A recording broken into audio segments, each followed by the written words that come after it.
اعوذ باللہ من الشیطان الرجیم بسم اللہ الرحمن الرحیم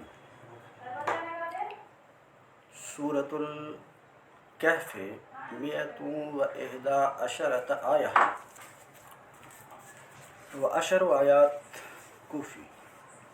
بسم اللہ الرحمن الرحیم الحمد للہ الذی انزل علی عبدہ الکتاب ولم یجعل لہ عوجا قیما۔ سورہ کہف مکی ہے۔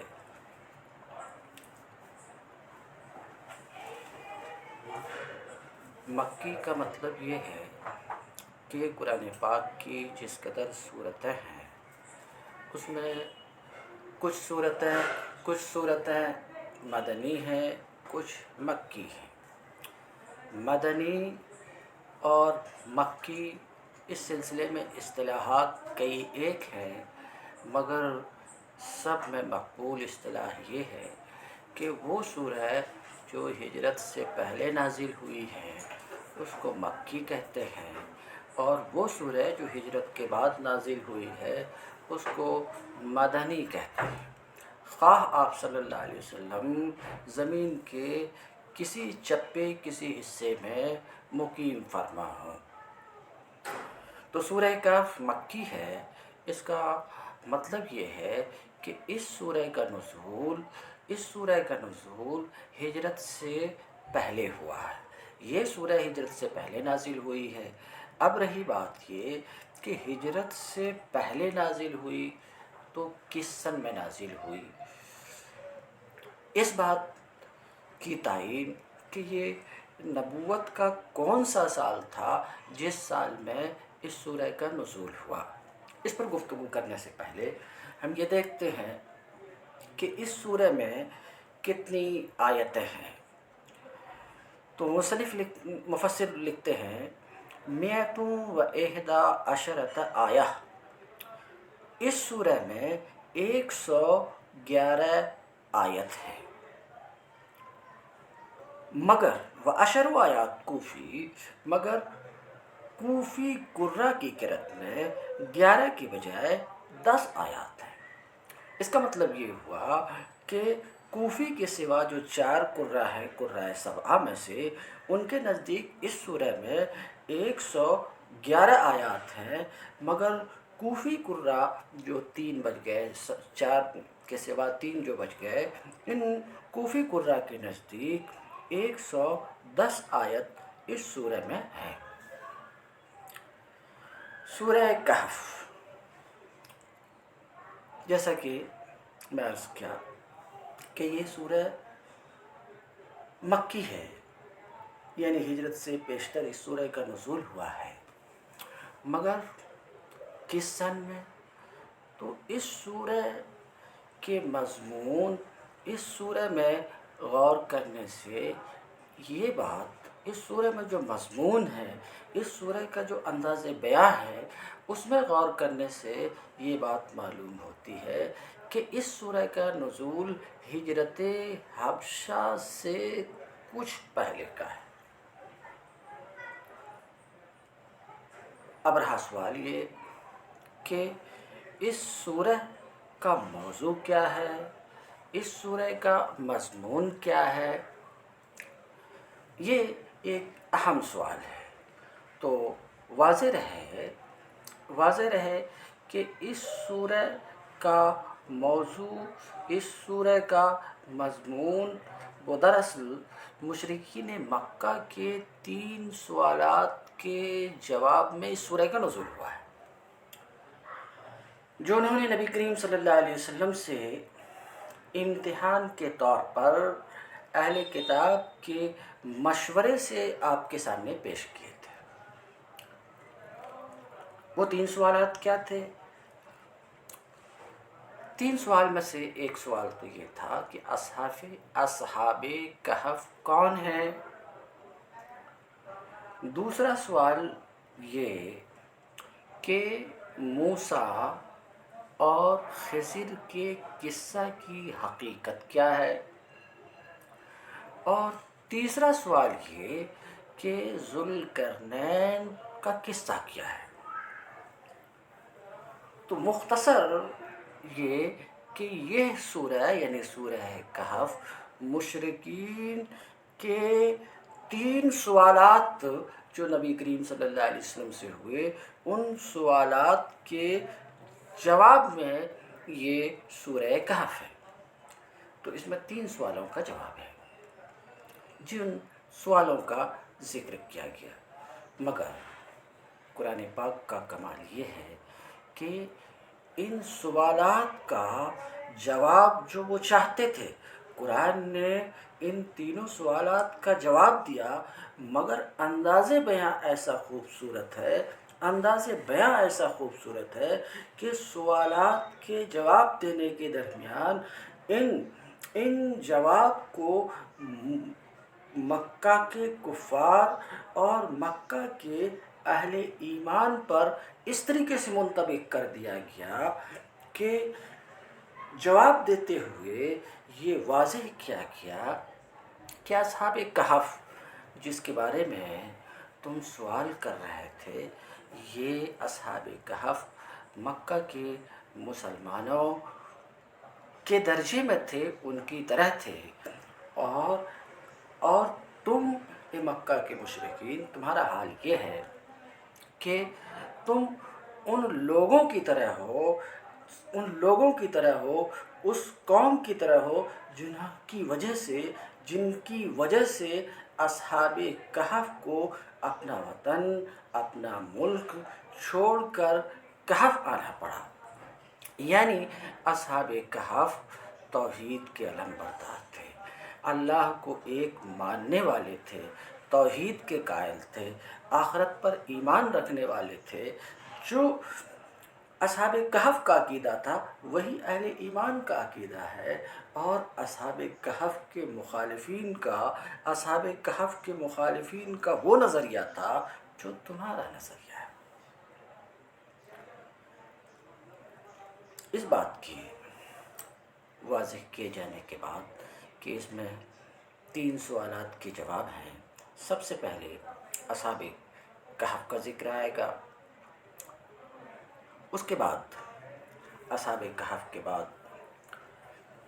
حضرت خضر، اور اس کے بعد حضرت موسیٰ اور حضرت خضر کا قصہ، اس کے بعد ذوالقرنین کا قصہ مذکور ہے. اب ہم اس سورہ کی تفسیر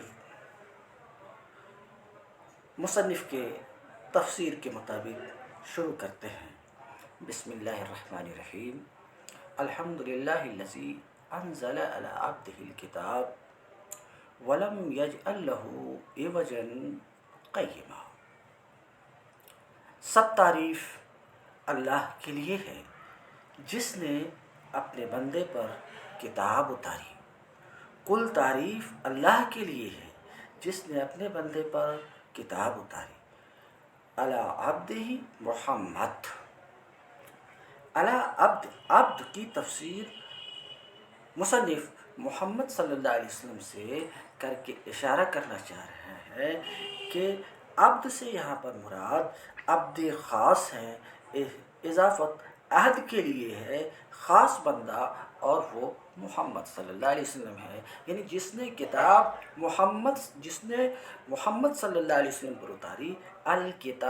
الکتاب کی تفسیر القرآن سے کر کے اشارہ کرنا چاہ رہے ہیں کہ الکتاب میں الف لام وہ عہد کے لیے ہے، معہود کتاب، معلوم کتاب، اور معلوم کتاب کون سی ہے؟ قرآن ہے. تو معنی یہ ہو گیا کہ سب تعریف اس خدا کے لیے ہے جس نے محمد پر قرآن اتاری. لقن اللہ عبادہ ووفقہم کیف یصنعون علیہ ویحمدونہ علی اجزل نعمائہ علیہم. الحمدللہ الذی انزل. مفسر کہتے ہیں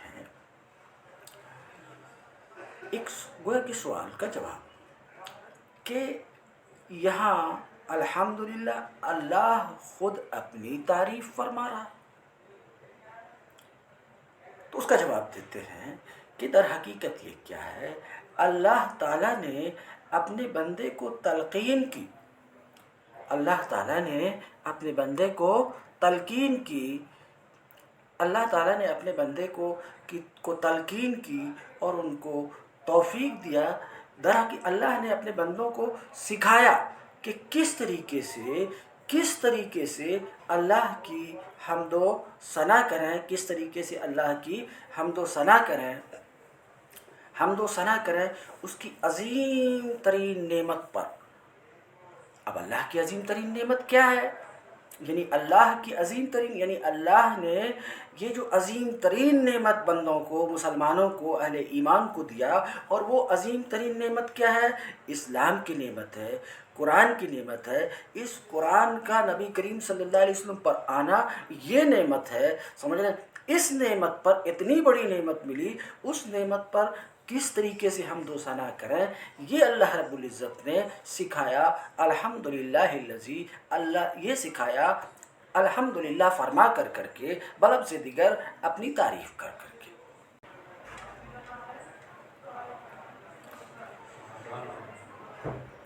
لقن اللہ عبادہ، اللہ تبارک تعالیٰ نے اپنے بندوں کو تلقین کی اور توفیق دی کہ کس طریقے سے اس کی حمد و ثنا کریں اس کی عظیم ترین نعمت پہ۔ اور عظیم ترین نعمت کون سی ہے؟ وہی نعمت الاسلام، وہ اسلام کی نعمت و دولت ہے۔ وما انزل ہے، اور کون سی دولت ہے؟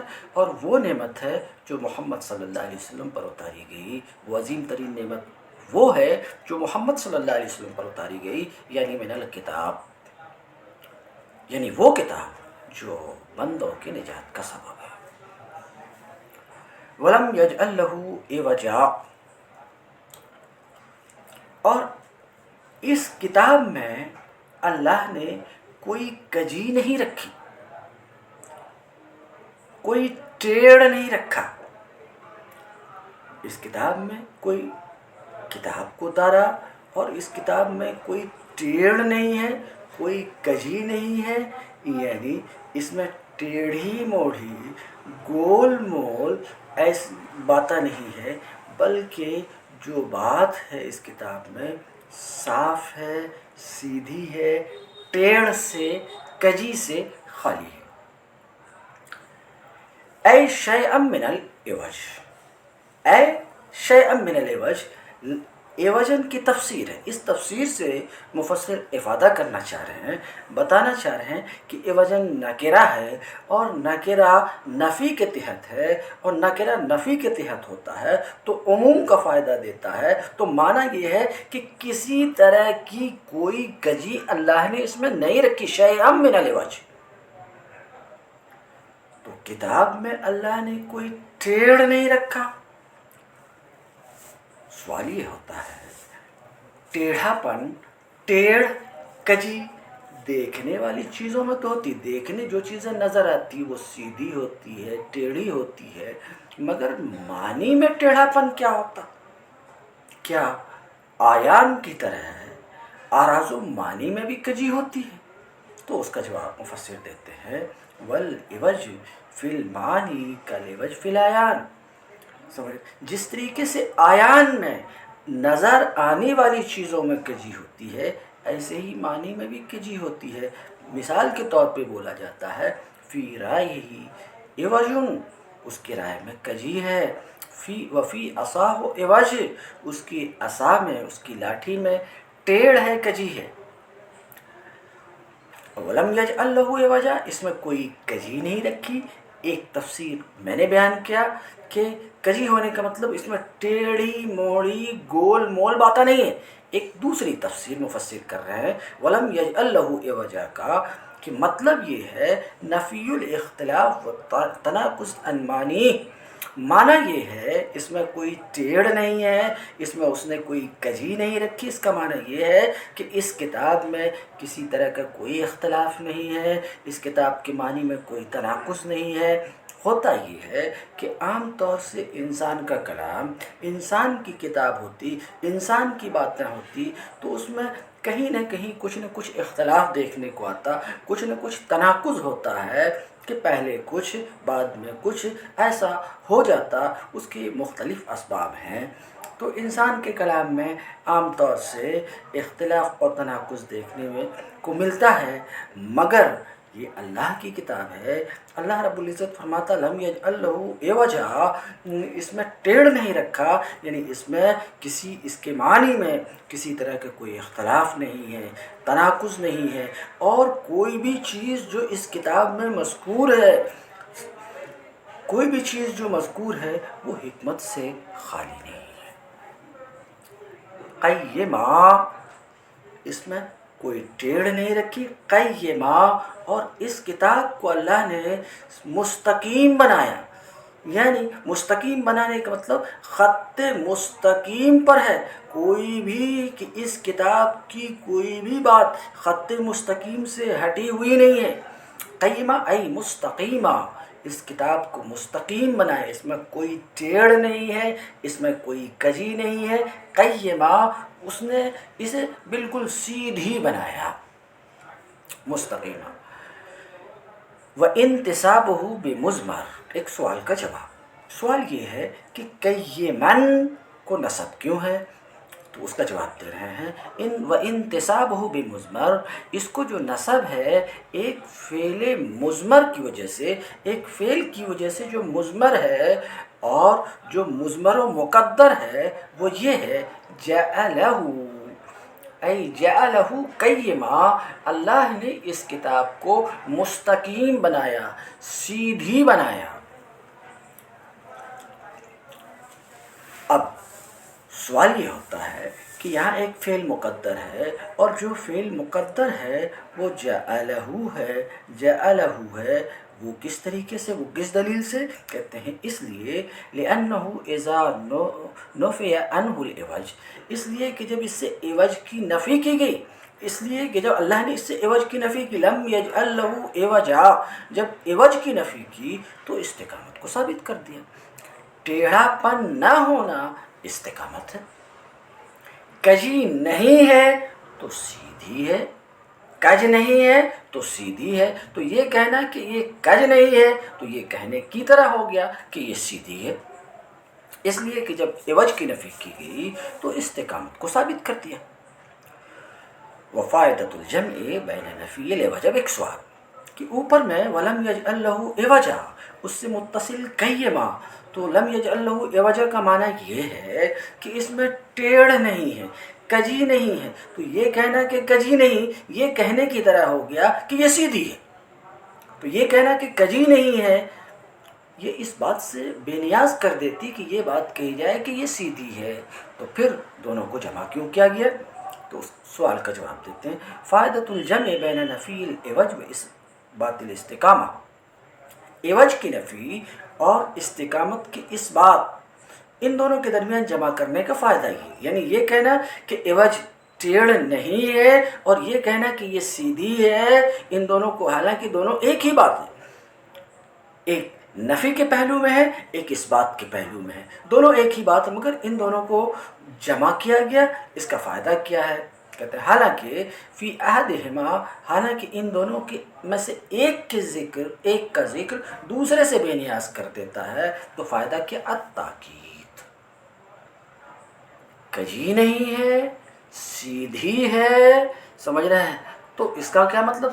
کج نہ ہونا، سیدھی ہے، سیدھی ہے، کج نہیں ہے، دونوں کو جمع کر زور کرنا کہ یہ بالکل، تاکید کہ یہ بالکل سیدھی ہے، بالکل سیدھی ہے۔ اب اس تاکید کی کیا ضرورت ہے؟ تو اس کو یہ خود بیان کرتے ہیں کہ بہت بار ایسا ہوتا ہے کہ دیکھنے میں ایک چیز سیدھی لگتی ہے، مگر جب دقت نظر سے دیکھا جائے تو کچھ کجی ہوتی ہے، تو تاکید کیا کہ کسی بھی نظر کی دقت سے، کتنی ہی دقت سے دیکھی جائے، اس میں کسی طرح کی کوئی کجی نہیں ہے۔ اس لیے ولم یجعل لہ عوجا کے بعد اللہ رب العزت نے قیما بھی فرمایا۔ فرب مستقیم مشہود لہ بالاستقامہ لا یخلو من ادنی عوج عند التصوف، کیونکہ بہت سی رب مستقیم مشہود لہو بالاستقامہ، بہت سی سیدھی چیز جس کے لیے استقامت کی گواہی دی جاتی، بہت سی ایسی چیز جس کے تعلق سے لوگ بولتے ہیں کہ سیدھی ہے، لا یخلو من ادنی وجہ، وہ بھی کچھ کجی سے خالی نہیں ہوتی باریک بینی کے وقت، یعنی باریکی سے دیکھا جائے تو اس میں بھی کچھ کجی آتی ہے۔ یا تو یہ معنی ہے کہ کتنی ہی باریکی سے دیکھو اس میں کسی طرح کی کوئی کجی نہیں ہے، یا قیمہ کا معنی یہ ہے قیمن علی سائر الکتب، تمام کتب پر قیم ہے، یعنی مصدقا لہا، تمام آسمانی کتابوں کی تصدیق کرنے والی اور اس کی صحت، اس کی صحیح ہونے کی گواہی دینے والی ہے۔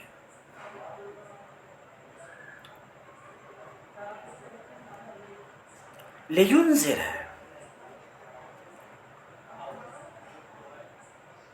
لینذر باسا شدیدا، اللہ رب العزت نے اس کتاب کو نازل فرمایا، مقصد لینذر ہے،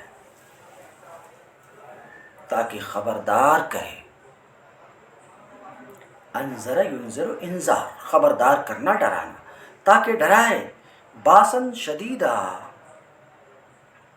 من لدن، اپنے پاس سے، سخت عذاب سے، یعنی اس کتاب کے نازل کرنے کا ایک مقصد یہ ہے تاکہ ڈرائے اللہ کے سخت عذاب سے۔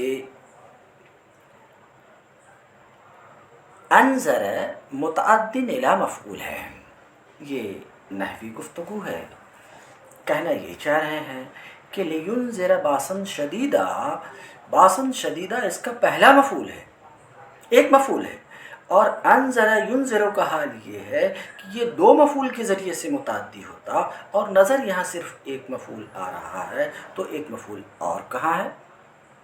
تو کہنا چاہ رہے ہیں ایک مفعول مقدر ہے، ایک مفعول مقدر ہے، وہ کیا ہے؟ الذین کفروا، تو ہوا لینذر الذین کفروا باسا شدیدا، تاکہ خبردار کرے کافروں کو اپنے پاس سے اللہ کے سخت عذاب سے۔ انذر متعدن الی مفعولین، یہ انذر متعدی بدو مفعول ہے، جیسے کہ اللہ تعالیٰ کی اس قول میں انا انذرناکم عذابا قریبا، یہاں پر انذر دیکھیے متعدی بدو مفعول ہے، پہلا مفعول کم ہے، عذابا قریبا دوسرا مفعول ہے، اس سے معلوم ہوا کہ یہ متعدی بدو مفعول ہے، مگر اس آیت جس میں ہم ہے اس میں ایک مفعول دکھ رہا، تو اس کا مطلب یہ ہے کہ ایک مفعول یہاں پر مقدر ہے، تو ایک مفعول پر اختصار کیا گیا۔ دراصل اس کی اصل یہ ہے لینذر الذین کفروا باسا شدیدا، تاکہ کافروں کو سخت عذاب سے ڈرائے، باسن تفسیر عذاب سے کر کے بتانا چاہ رہے ہیں کہ باس کا معنی یہاں پر عذاب ہے، عذابا شدیدہ، سخت عذاب سے ڈرائے۔ اب سوال یہ ہے کہ ایک مفعول پر کیوں اختصار کیا گیا؟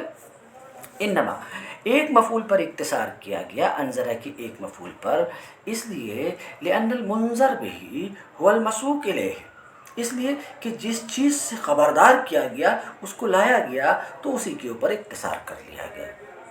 من لدن، اپنے پاس سے، اے صادر من عنده، اس کے پاس سے صادر ہے، ویبشر المؤمنین، ہاں تو اللہ رب العزت نے اس کتاب کو کیوں نازل فرمایا؟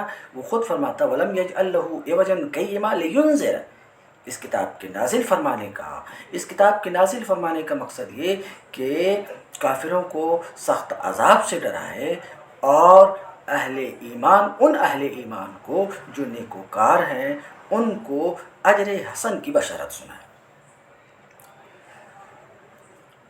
وَيُبَشِّرَ الْمُؤْمِنِينَ، معطوف ہے یہ معطوف ہے اوپر لینذر، ینذر، لینذر کی ینذر پر معطوف ہے۔ وَيُبَشِّرَ الْمُؤْمِنِينَ الَّذِينَ، اور خوشخبری سنائے ان اہل ایمان کو جو اچھے کام کرتے ہیں، اور خوشخبری سنائے، خوشخبری اچھی خبر سنائے ان اہل ایمان کو جو اچھے کام کرتے ہیں۔ کس بات کی خوشخبری سنائے؟ ان لہم اجرا حسنا، ان لہم، کہ ان کے لیے عمدہ اچھا صلہ ہے، اچھا بدلہ ہے، اے بھی ان لہم سے اشارہ کرنا چاہ رہے ہیں کہ حرف جار یہاں پر مقدر ہے، اور وہ با ہے کہ ان کے لیے اجر حسن ہے، عمدہ اجر ہے، ان اہل ایمان کے لیے جو اچھے کام کرتے ہیں عمدہ اجر۔ عمدہ اجر کیا ہے؟ الجنہ، عمدہ اجر سے یہاں پر مراد ہے جنت ہے۔ تو یہ کتاب اس لیے آئی ہے کہ کافروں کو سخت عذاب سے ڈرائے اور اہل ایمان کو خوشخبری دے، اس بات کی خوشخبری دے کہ جو ایمان لے آئے، اچھے کام کر رہے ہیں، ان کے لیے جنت ہے۔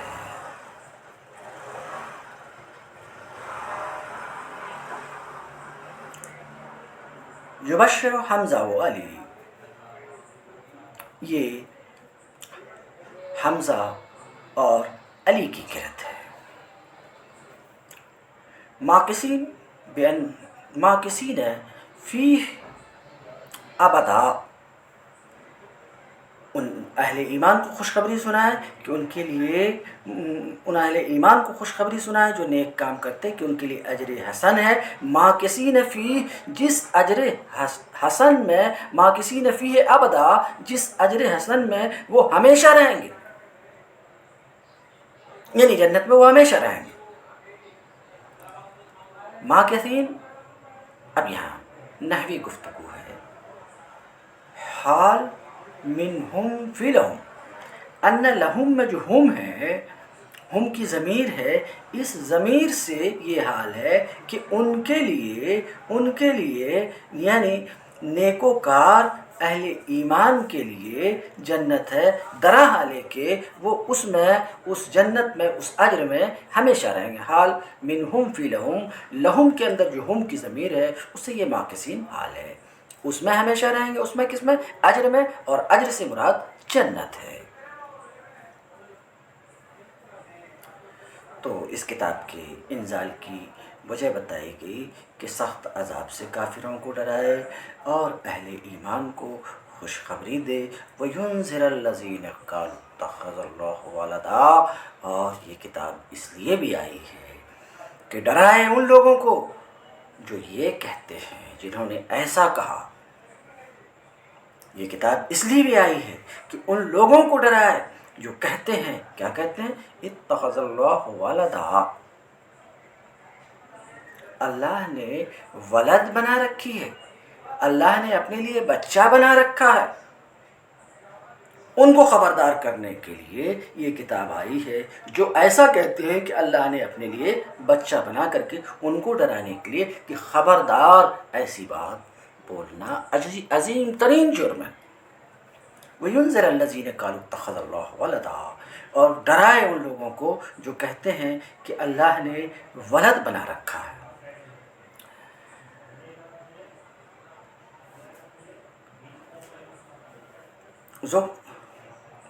ذکر المنذرین دون المنذر بھی، یہاں منذرین کو ذکر فرمایا ہے، منذر بھی کو ذکر نہیں فرمایا ہے، بعکس الاول، اول کے برعکس۔ اول میں منذر بھی کو ذکر فرمایا تھا، منذر کا ذکر نہیں تھا۔ باسن شدیدہ، منذر، تو یہ پہلے کے برعکس ہے۔ کہتے ہیں کہ منذرین کا ذکر فرمایا، منذر بھی کا نہیں، یہ پہلے کے برعکس۔ استغنا بے تقدیم ذکر ہی ما سبق کے ذکر سے بے نیازی ہو جاتی ہے کہ ینذر الذین قالوا، ڈرائے ان لوگوں کو جو یہ کہتے ہیں، ان کہنے والوں کو ڈرائے کس چیز سے؟ تو اوپر ذکر ہو چکا، باسن شدیدہ، سخت عذاب سے۔